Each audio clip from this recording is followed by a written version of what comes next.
What is up, everybody, and welcome back to the Vortex Nation podcast. Ryan, welcome back to you too. Well, thank you, Mark. How you been? I've been.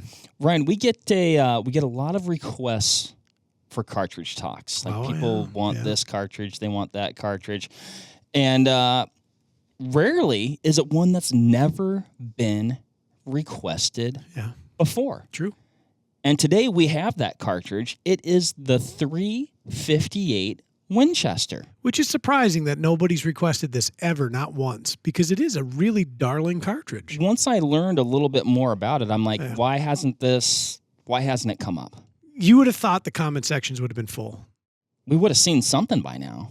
It's unusual. Well, maybe that's what we're here to do today, is to inspire people, to educate them about this marvelous cartridge that you may have never heard of. Probably. Obviously, nobody asked for it. JK, we gotcha. Jeffrey Perez -RP6 OW, who has been requesting the 358 Winchester, I'd say consistently, very patiently, and very creatively. And I've got I didn't even look for these. Yeah, they just show up. These might not even be the best ones. Often the top comment. Great job, guys. Do you know what would make, this is a comment on one of our podcasts, right? Great job, guys. Do you know what would make the ultimate cartridge talk episode? The 358 win. Waiting, inquiring, cleverly hinting towards, and basically begging for multiple consecutive months / episodes. Sincerely, JMP. In 2 days. This is a different comment. In 2 days, on the bright side, that gives you enough time to start on the 358 win cartridge talk episode. Persistent he is. Another one. Yeah. And we're not even scratching the surface of how many requests Jeffrey's made. Super interesting video, guys. I had never heard of said cartridge. You know what I have heard of? The 358 win. And boy, are we, your collective fan base, just dying to hear the electrifying episode on Cartridge Talk telling us all about it. JMP. Last one. Today was a great day, Mark. The only thing that would top it off would be a sneak peek to the upcoming Cartridge Talk on the venerable 358 your audience is clamoring for. I admire the persistence. I admire the tact. But most importantly, I admire the tactic. You call out Mark Boardman specifically in the comments. It shall be done. Folks, you know what to do with this information. Proceed. It's getting hot in here, Ryan. I'm going to take my vest off. I'll just put it over there. That reminds me of your favorite song. See My Vest by Mr. Burns? No, it's getting hot in here. I'm unfamiliar. Please sing it. Let's talk about the 358. This thing is pretty cool. Like many a cartridge, born from, in some ways, or a parent case, the good old 308. Which I will say, the more we talk about so many darn cartridges, the 308 offers us so much. But that's not what we're talking about. We're talking about the 358. Ryan, stay on top. I'm focused. This thing is pushing a large diameter pill. Not screaming velocities. Hey, grab us a 308 case though. 308 Winchester? Yeah. Oh, yeah, sure. Yeah, let me see if we have one over here. It's we ought to. Kind of a rare cartridge around these parts.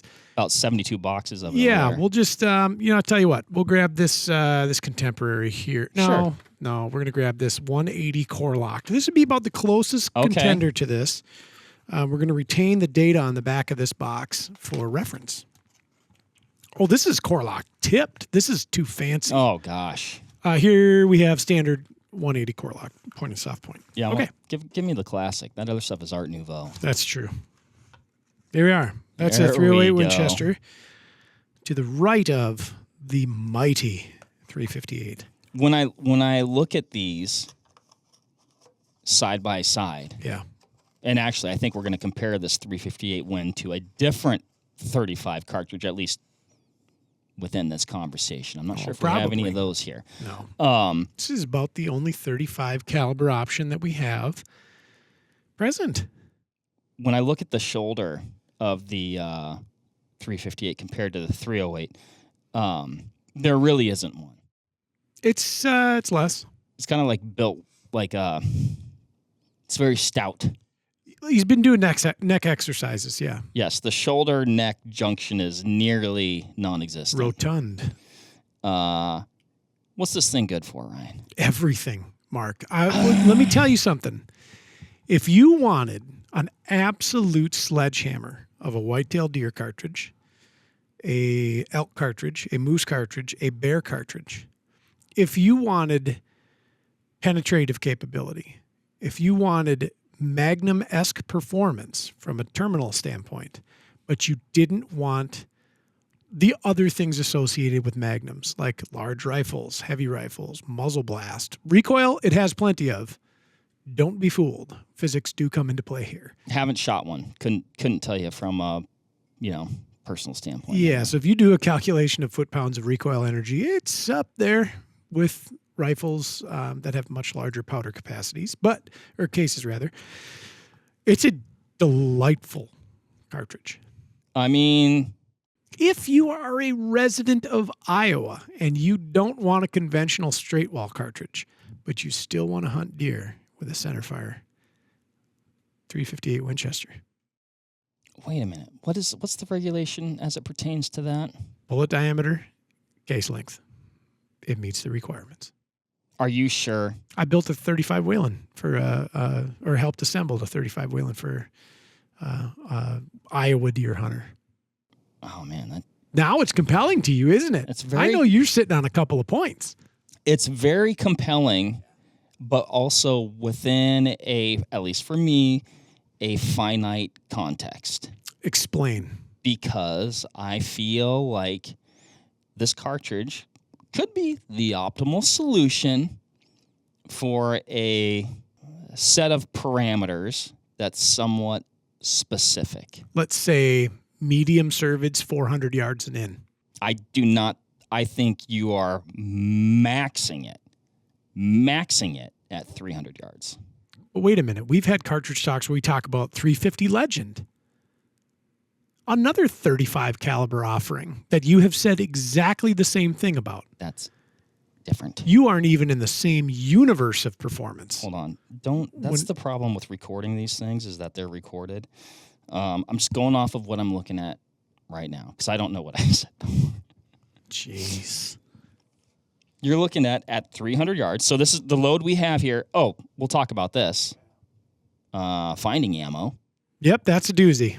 You are correct there, Mark. Shout out to Hornady for having this. Good people.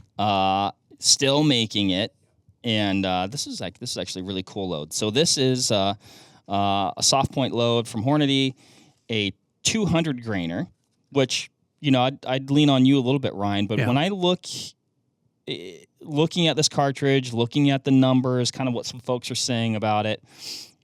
I do think the sweet spot for this cartridge is 180 grain to 225. Correct, yes. And I would say with the modern 180s especially, or 180-esque bullets, first of all, brief interruption. We have fired 350 Legend on this podcast. Correct. We don't have a single example of 350 Legend on the shelf. We don't have a box of that? Right there. Thank you, Nosler. There we go. Excellent. Here we are. This is their new Whitetail Country ammo. Yeah. So I lied. We do have a 35 pull caliber. one of those out. Okay. I'm glad you made that statement. I think we're maxing it at 300. Okay. What is... Mark Boardman. I think if you wanted a reasonable straight wall cartridge with performance out to 300 yards, 350 Legend would do the job. In fact, Nosler gives us data to 400 yards. Okay. But I would be curious to run the numbers and see what's its velocity at 2,100 feet per second from the muzzle, 1,282 feet per second at 300 yards. So this load here, which is a 200 grainer, right? So a little bit different, but you've got 1628 at 300. So hold on a minute on that note. we'll just call it 350 feet per second advantage to the 358 Winchester. Wait, what? No. Yeah. So your 300-yard data says what for muzzle velocity? 1628. This is 1282. So about exactly the number that I quoted. 20 grain mass advantage to the 358 Winchester. Maxing it at 300. Okay, Come on, so Mark. for a person that loves to talk about expansion Yep. as it relates to velocity, Yep. what do you think that the threshold is for this cartridge then? Well, that would what depend can it go down to? That will depend on the bullet construction. This nice little soft point that we have right here, right now. Probably about 1,500 feet per second. You were looking at my chart. No, Mark. I was looking at what history's told 400 us. yards is right at, it's at 1401. Well, then, seems like Cervid's out to 400. As I was saying. I still think that's stretching it. Okay, But I will sure, say sure. 300 and in. Yeah. I'll concede to 300. Okay. And I also think 200 and in, which for a lot of folks, that is going to be the shots that you're dealing with. Sure. Yep. How many foot-pounds of energy? Not that I'm a big subscriber to that, but it matters. At 200 yards, are you generating with that load? 200, we are at 1579.7. 900. What do you mean 900? 350 Legend. Oh, mm-hmm. Yeah, I mean, this thing's a stomper. Dang right. There he said it, folks. It's a stomper. It is a stomper of a cartridge. And it's so interesting. I grabbed this Nosler number 9 reloading manual, hoping to pull some data from it to talk about how this cartridge has been. And I said this earlier to Mark before the podcast. I don't know if this is conspiratorial. I don't know if this is malicious, deliberate, whatever. If you go back to the bullets, cartridges rather, that are 35 caliber, you get data for 350 Remington, 35 Whalen, great cartridge, by the way. Mm-hmm. Kind of the bigger brother to this. And then we get, well, actually, let's start with 350 Remington. You want to talk about an obscure cartridge, 350 Remington. 35 Whalen right in the middle. It's making a comeback. I couldn't be happier for that. We then turn the page. We get to 358 Norma. Hello. How many rifles have you seen chambered in 358 Norma? And then for further obscurity, 358 STA, Shooting Times Alaskan. Oh, wow. Yeah. And then let's do something on that. We did the Shooting Times Westerner. I actually have a 358 STA at my desk. Do you really? I do. How'd you end up with that thing? Podcast listener. No kidding. Yeah. So talk about my obscure cartridge. We then turn the page and we get into the 9.3s or the 366 diameters. 358 Winchester isn't even listed in this book, but by golly, we got 358 STA. Conspicuously absent. Weird. I wonder what the omission was for. Is this Big Brother trying to keep us down? We don't want to know about the efficacy of slower moving, high mass, large diameter projectiles through game. Do we have another conspiracy theory on our hands, Ryan? I think so. We need to do another spaghetti shootout of conspiracy theories. You know, that was really fun for the both of us because I think neither of us were really like truly leaning into that. Some folks maybe thought we were. That's not why we're here today. We're here to talk about 358. Yeah. Let's talk about slow-moving, large, high mass, large diameter projectiles. Because I look at this thing and I say, okay, I'm going to offend somebody. And I'm not exactly saying that. And by somebody, I mean Jeffrey. But, like, what velocities are you getting with, like, your muzzleloader? Which one? Like, your best one. My Arrowhead, I can get 2,800 out of Right. a 300 grain projectile. With a lot of smokeless powder. Double the amount of powder that would require that. I'm just saying this is kind of like a muzzle. This is so far removed. Mark, I have a question for you. Okay, this is good because it's not uncommon that Mark's like, this cartridge is just dumb. He's usually very accepting and accommodating of new things. Mark, I have in my hand here a box of Remington core locks, 180 grain bullet. It's on the heavier side for a lot of 308, but it's not unduly heavy. Mm-hmm. What would you say the muzzle velocity likely is from a 180 soft point out of a 308 Winchester? 26. You're correct. You would not hesitate to think of a 180 soft point fired from a 308 as an adequate cartridge for hunting big game at reasonable distances. You would look at the Hornady loading that we have here. And again, we're leaving hand loading off the table. It's just the factory stuff. Understand there will be a variance in performance. You could be higher, you could be lower. We wouldn't know. The 200 grain, so 20 grain mass advantage, 358, it's 24.75 on the box. You could be higher, you could be lower. Let's just say it was 2,500 versus 2,600. We'll give a slight discrepancy or decrement to the 308. We'll give a slight advantage to the 358. You're 100 feet per second difference, 20 grains heavier, 0.05 inches larger diameter. And you still think it's just kind of basically a muzzleloader? Unbelievable. When you put it that's unbelievable. Look, I'm just kind of sorting these things out real time. Oh, okay? Mark. Right? This is a process. This is a process. Remember when Jeffrey was very polite in the comments? Yes. I believe we will have a change of heart. And know that I was rooting for you. If I end up dead, we know what happened. And you find a 358. Were you involved with this? The omission of 358 Winchester from the Nosler number 9 reloading guide? I think Jeffrey might have visited Vortex and actually torn that page out for his personal. I understand. Okay. Okay. You're more talking me into it. But now I will. Okay. This is a question. When this cartridge came out, 1955, it's been around for a while. It's been around a minute. Barely still here. Barely is true. Would that have been at a time where adding sheer mass was the way to solve a problem because of where bullet construction technology was at? I will say yes. Okay.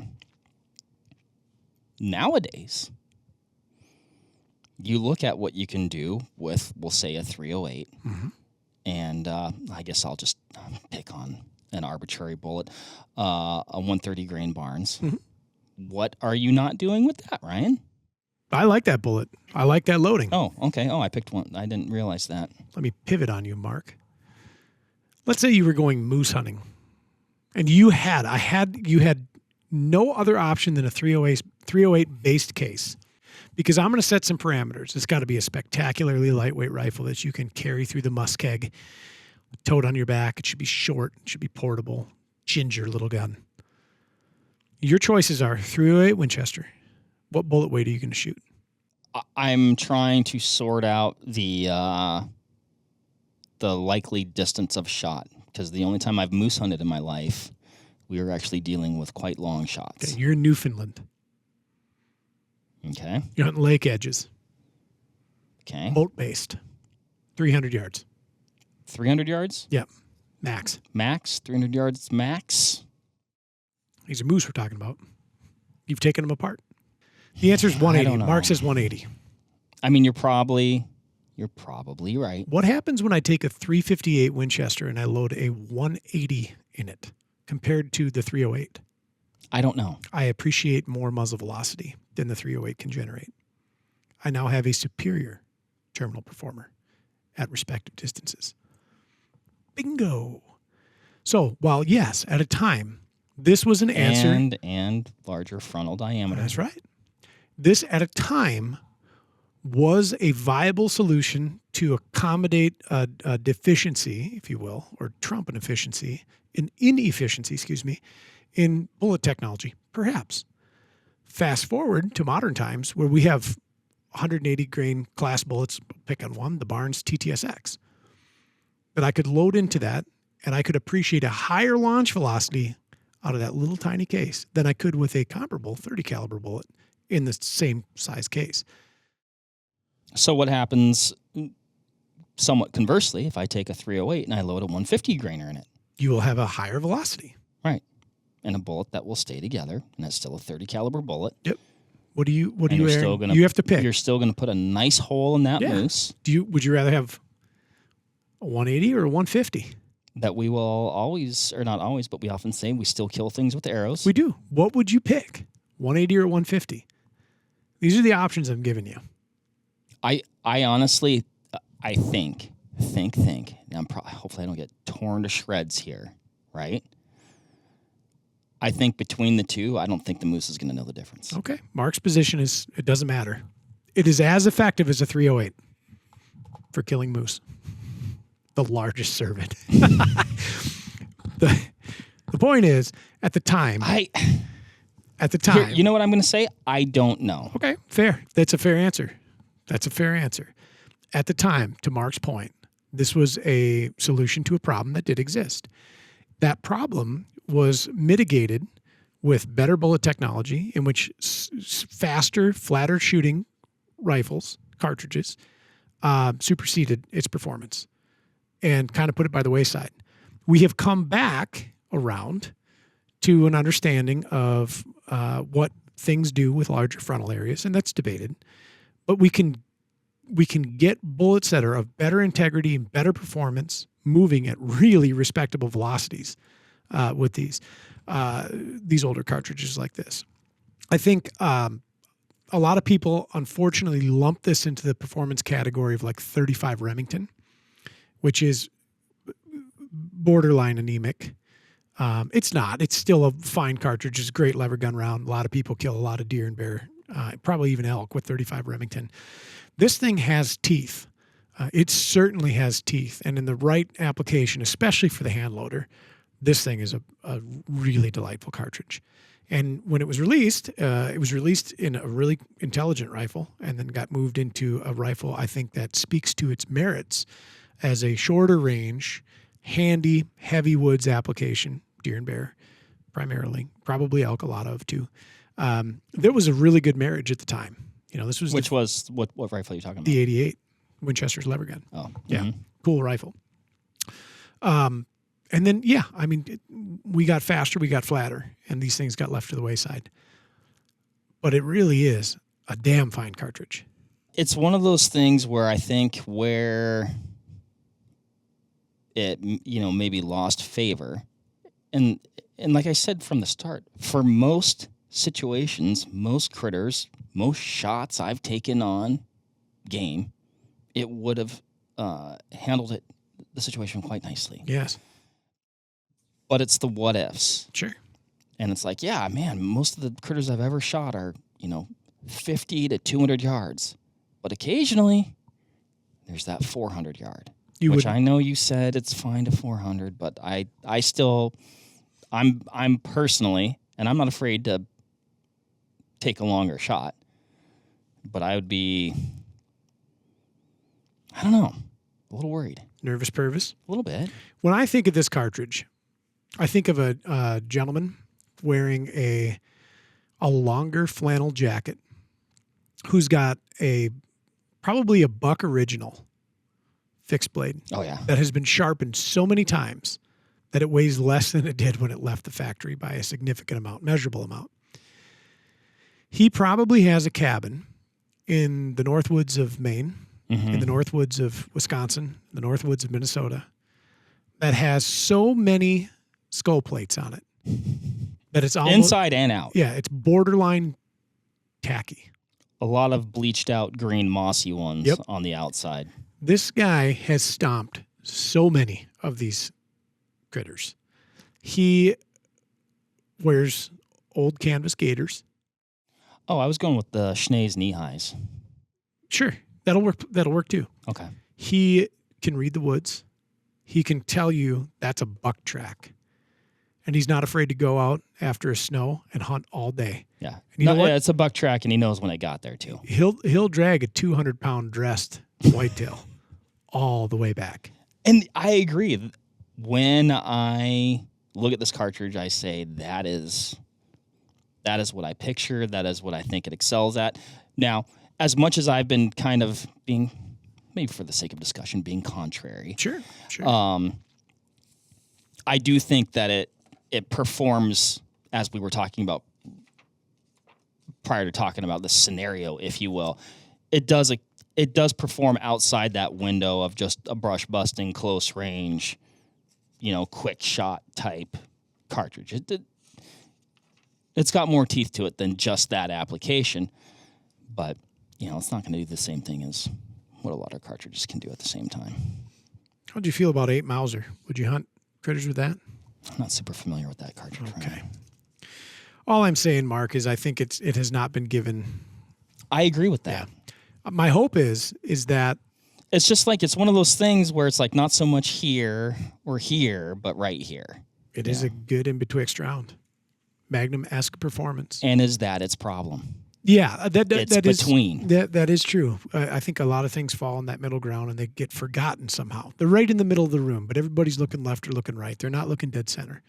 I think it's because, and I was thinking about this just the other day, actually, but just in my own personal thoughts. Get yourself a 243, a 308, and a 300 Win Mag, right? What can't you do? What can't you do? And then you kind of like, well, the 358 one is kind of like a 308, but the 300 is, better. Like, it's between. Yeah. We were talking about a cartridge a few cartridge talks ago. It was 8.6 BLK. Mm-hmm. Will not produce the muzzle velocity or energy that this will. What did I say? That one was good till 700 because it's new? I don't know. I don't know, man. Nah, it's new. It'll do, yeah. In certain loadings, it'll excel or exceed the performance of 338 Federal, which is a cartridge I've talked endearingly about. So, but also another cartridge that needs more attention. Here's the truth of it. You're absolutely right. It does fall into somewhat of a no man's land of not exceptional performance and not lackluster. It's okay. It does things well that it was intended to do. It does things not that well that it wasn't maybe necessarily intended to do. With some of these states now, especially in the straight wall belt, allowing bottlenecked cartridges that meet certain criteria and parameter, it's really cool. And I think that's really neat to think about. I think that it definitely gives you a force multiplier over cartridges like 350 Legend, 400 Legend, 450 Bushmaster, 4570. Things that these cartridges we know and love as very well reputed deer killers to reasonable distances. What if there could just be more? And what if brass wasn't strange and proprietary? What if you had a pile of 308 brass that you picked up from your local range and you had a very modest reloading setup? One pass. We have a 358 Winchester. I look at this cartridge and I do instantly want to go hunt deer with it. Oh, yeah. And shoot deer with it. I think, or black bears. You like black bears. You don't hunt black bears in woodsy places, though, generally. You're usually hunting those mountain bears. Yeah, mountain, very glassy, intensive, alpine type stuff. Yeah. You're not a big woods bear hunter. Some coastal stuff. You got to be sitting on a pile of bear points for the state of Wisconsin, no? I think I've got a handful. Sometimes I put in, sometimes I don't. This isn't like your antelope situation. No. Okay. But that's because there's so many good bear states. Like yeah, and you can hunt them every year. And like for me personally, it's like it's actually less time intensive. Yeah. I've hunted bears over bait before. Yep. I thought it was super fun. Actually, it way exceeded my expectations as far as excitement. Sure. But for me personally, like I can take a week and go on a spot and stock hunt. I mean, like baiting bears is like that is a commitment. Let us not forget our very good friend Luke, who spent effectively a month and a half to kill his bear. That was a lot of commitment. On the upfront end. Yep. And like maybe he passed a bear like on the first day and then it got tough. I think he hunted 13 days. Yeah, not a gimme. Got one on like the last day. Yeah. Yeah, of his hunt. So anyway, but to your point, I would love to shoot a bear, like, tree stand, bait situation, maybe over dogs, or spot and stock. Yeah. Like a lot of, I've shot 2 bears in Alaska off the beach, and I think both of them were like right around 230 yards. Sure. Within the operating window of this cartridge. Absolutely. I'm not going to say 10 likes and Mark's getting a 358 Winchester for his poo-pooing it. And that is extreme because I was not doing that. I'm just saying it's basically a muzzleloader. That was a question. That was phrased as a question. What is the 358 Winchester? Yeah. I think it's wonderful. I do. The number of them that I've seen in my life, probably less than 6. None of them old. I've never seen a Model 70 in 358 Winchester. Like, that's pretty darn rare. So let's say you talk somebody into this. Yeah. How do they go about if I'm procuring a rifle chambered in 358? What rifles were the BLR, which I found that out. I don't know if that's still happening. But you might find one. Yeah. One of the cooler rifles I've ever seen is a Ruger 77. They called it a Frontier, which was like a precursor to their Scout. It was a diminutive carbine. I think they had like maybe an 18-inch barrel. They were tiny. Wow. They were dimensioned like the 77 Compact, but it still had a full length of pull stock, but a short barrel. And the number of those Frontiers that I've seen is small. That was the last time I believe I saw a 358 Winchester was in one of those Frontiers. I believe that was a long time ago. That would have been like 2006. Correct me if I'm wrong. Yeah. But the 7600s, were they chambered in 358 at all? Not that I've ever seen. They could have been. That would seemingly be a rare gun. I want to look that up real quick. Fill the airwaves. Yeah.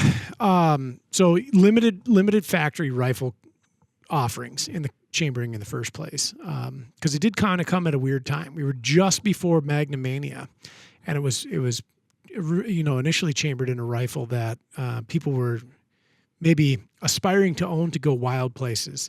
We're owning a cartridge like 270 or 25-06 or 280 or even 30-06 would have been the better play. We're going to go chase elk or pronghorn or caribou or something on these far off distant lands. And at that point, there wouldn't be a lot of place for 358 maybe in the mix, except for like timbery elk. Ooh, that'd be fun. Yeah. But it is an exceptional cartridge. It really is. And to answer your question, if somebody said, all right, Ryan, I got to have a 358 Winchester, what do I do? That person obviously has distinguishing tastes. Obviously is an upper crust individual. Obviously is somebody who understands it, right? Well, not somebody they understand it, but they also have a kind of burning desire to hunt a certain way with a certain style of firearm. Yeah. I would speculate that. Intelligently. The nostalgia and the history and the method and the thing are coming into play. I would say to them, any 308 Winchester rifle that you could buy, a Tikka, a Winchester Model 70, a Remington 700, a Bergara B14, quick little barrel change, life is good. I mean, I agree, but I also think you're kind of losing something there too. Yeah, you're losing the status quo. You're breaking through that ceiling. You are losing that. Yeah. And then you're just gaining a reputation of being an absolute game slayer. Just that guy piles them up is what they'll say. It would be a little bit of a flex. That Mark Boardman, he shoots a 358. They don't get away. Period. He goes out. Every time he goes out, he comes back with 1 or 2. Every time. Mark, what was your recovery distance? What do you mean? Mark, how did you drag out that full-grown bear? Well, with one hand. It's the obvious thing, right? That's what would happen. If somebody came and approached me and said, I need a 358, I would just say, this lady or gentleman knows a thing or two about a thing or two. Or you could find an old one. Sure. Probably. Do you think you'd pay like You'll pay an exorbitant sum for a Model 70 in 358 and probably an 88.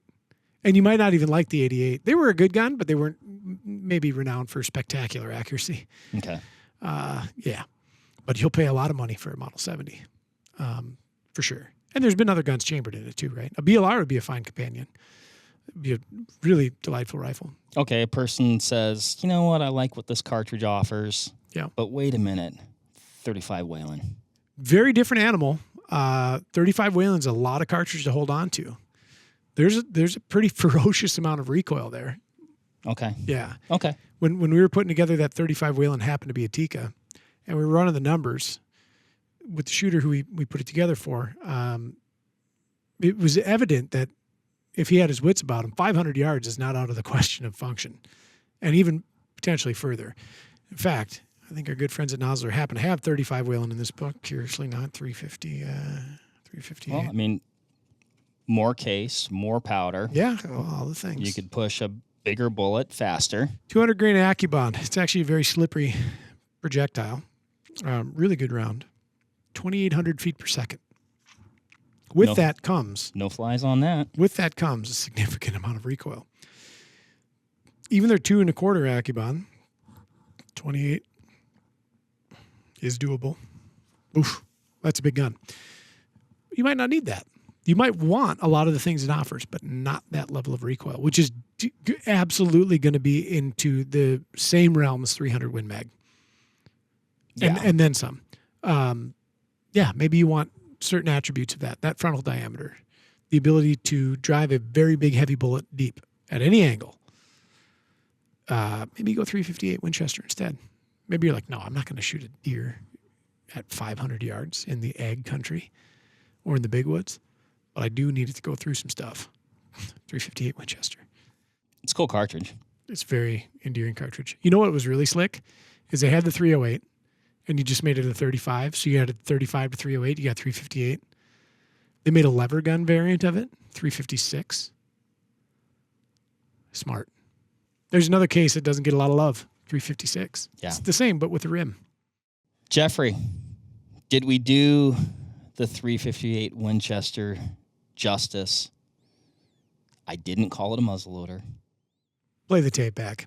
I'm just saying this is kind of like a muzzleloader. I might have to have Ryan alter it in some fashion. Hopefully you have one of these. I would assume you have one of these. Please keep contacting us. We would love to know about your experiences in the field with it. I hope that your inbox is flooded with pictures of giant creatures. It would not. I know. It is incredibly capable of knocking down large mammals, possibly prehistoric critters as well. Yeah. Oh, certainly. So I'm not discounting its capabilities at all. What are you looking up now? I was hoping to find 9.3 by 74R. I was trying to close this out. What are you looking up now? Well, nothing. I was just looking for 9.3 by 74R, but it's not in here. 9.3 by 62. Okay, great cartridge. 250 grain projectile, which this could probably do at 2350. 9.3 by 74R, or 62, excuse me, which, okay, Buffalo. Look at this. Here's a picture of a wildebeest. John Barnesness, great guy. Between 24 and 2,500. Nothing to sneeze at. I don't disagree. But Jeffrey, I'm curious now. You've written us many times. Write us again. Send us pictures. I want to see the large mammals that you've knocked down with the old 358 Winchester. Talk to us about its performance. What's the longest shot you've taken with it? Are you looking for proof or what? Or just general No, interest? I'm not general interest. Okay. He's obviously very excited about it. We're talking about it. I'm excited about it. And yeah. Oh no, this wasn't like a prove it sort of thing. Okay. At all. Okay. No. My goodness. Right. No, please don't take it that way. Yeah, I don't know. It's neat. It should probably be around more than it is. It's such a lovely cartridge. Instantly, when I look at it, it makes me want to go hunting with it. Oh, yeah. Look at that. pull that out. What are you hunting deer with? Somebody throws a 308 on the table. They look, how pedestrian. Mark Boardman rolls the 358 dice. Holy buckets. You are much more likely than me to show up to deer camp with something like a 358. I'm going to keep my eye open now, just for vengeance. Just the opposite ends of the spectrum. You hunt with the 6 arc this year. Next year, you're going to roll into deer camp with a 358 win. I like it. I almost brought my 338.6 this year. I think that goes to show how lucky we are today to live in this world where cartridge technology and bullet technology and chamberings and all the things, we've hit this precipice of performance. We have some new cartridge technologies, maybe not too, but some new stuff coming out that's even allowing us to shoot really short barrels, but increased pressures to push cartridges at higher velocities. Oh, it's wild, man. But don't overlook the 358 Winchester. Jeff, thanks a lot. Thanks, everybody, for listening. We'll catch you on the next one. See ya. Bye.